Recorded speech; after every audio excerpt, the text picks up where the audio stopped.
Do you sit on your butt way more than you should for work or gaming? If so, you should probably invest in a good chair to keep your butt company. I've had the Herman Miller Embody chair for around 8 months now and just recently got the Atlas headrest to attach to it. If you're thinking of getting either of these things, I just wanted to give you some thoughts on the chair and some initial impressions of the headrest. This video will be timestamped, so if you're interested in the chair itself or the headrest and the installation of the headrest, feel free to skip to the timestamps. I've had a Herman Miller Aeron chair since 2011, and while I still like it a lot, I wanted another chair in addition to the Aeron chair. I knew I wanted a chair that has good ergonomics, as I don't need any help sitting poorly. The Aeron chair is known to be a good ergonomic chair, but I saw the Embody chair and it seemed quite appealing. I'm not a fan of the gamer chairs on the market as they seem more flashy than good and seem to not last too long from what I've seen. The Embody chair seemed to me to be a chair that would be different from my Aeron and fit well in an office just as well as in a gamer's setup. Again, absolutely nothing wrong with my Aeron chair that has lasted me since 2011 thus far. I just wanted to add another chair to the lineup. I looked it up recently and it looks like the Embody chair costs a bit more than when I bought it, but can be found on Herman Miller's website starting at $18.45. The Embody chair comes fully assembled, and I was going to do an unboxing and assembly of the chair to be pleasantly surprised that the chair required absolutely no assembly. The chair also comes with a 12-year warranty from Herman Miller. The build quality on the chair has been top notch. The chair itself has a fabric, and while there hasn't been any noticeable wear and tear on the fabric, I can see it wearing down over time before the mesh on the Aeron would. The adjustments that you can make on the chair seem a bit clunky for a chair of this price, but they function well enough. You can adjust the depth adjustment on the chair by lifting up on the handles in the front and moving the piece manually, and it works, but it's also not something that I adjust all the time. The arms on the chair move out and in and up and down, but you can't adjust the arm itself to point inward or outward like you can on the Aeron. To move the arms in and out, you simply push or pull them and they click into 4 different positions. To move the arms up and down, there's a button that you push and you set them in one of 10 height positions. As with most chairs, you can lift or lower the whole chair with a button that's on the right side of the chair.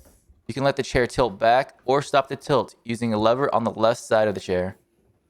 One of the things that I really like about this chair is that even if you stop the tilt, because of the pixelated way that the back of the chair is designed and constructed, it still allows some movement as you bend and move, and it doesn't restrict you like a hard chair frame would. This is probably one of the cooler parts of the chair. As for the chair itself, although the chair is pricey, if you are spending a lot of time sitting in a chair for work or leisure, I would recommend the chair as it's comfortable to sit in, at least for me, for extended periods of time. A chair is a chair, but a good chair can save your back from pain. However, one thing I like having in a chair is a headrest, and this chair, just like the Aeron, doesn't come with a headrest. That's where the Atlas headrest comes in.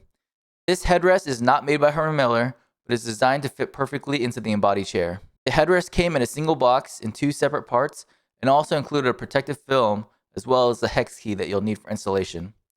The installation itself overall, I would say, went smooth, kind of. I was a dummy and thought that the protective film would be put on after the headrest was installed. This was not the case. Because of that, I got the experience of getting to install the headrest twice. Good practice, I suppose.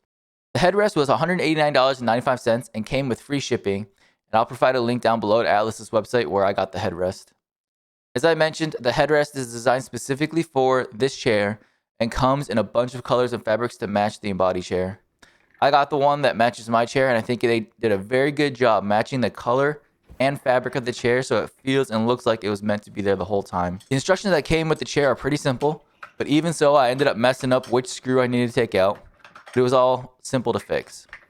First, you install the base part of the headrest, and then the actual headrest portion. Protective film that they include is not required, but it protects the chair from any abrasion that might occur due to the headrest being installed.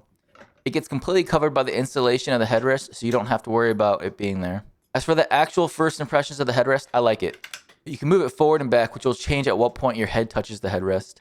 The tension that it takes to move the headrest forward and back is also adjustable by the handle and screw that is on the right side. Also, if you bring it forward and put it down, it very much looks like the headrest was just designed to be there. I like having a good amount of force required to move the headrest so it doesn't move on its own as I'm using it. So I tighten mine down quite a bit and it does a good job of not moving on its own.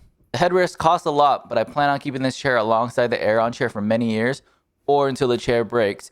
So I think the added comfort of having the headrest was definitely worth it for me. but it is not a cheap price added onto a chair that is also not cheap at all. However, the chair does come with a 12-year warranty that covers anything that moves, so if something on the chair breaks other than the fabric being worn down, then that's covered at least. I have no regrets on buying this chair, and the headrest so far seems really solid and like a good purchase considering how much time I spend in an office chair. Are you thinking about getting this chair or the headrest? Or if you already have one, what are your thoughts on the chair? Let me know in the comments below and consider subscribing to the channel.